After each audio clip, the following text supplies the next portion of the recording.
పల్నాడు జిల్లా నరసరావుపేటలో పలు oil మిల్లులపై vigilance food safety అధికారులు దాడులు.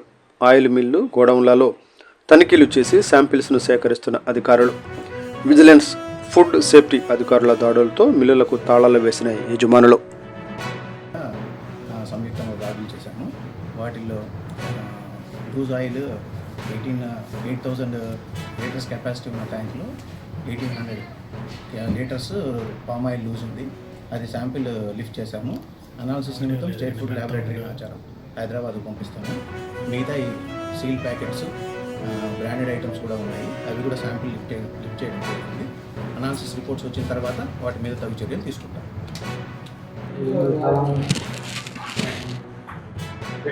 చెప్తారా? చెప్పండి.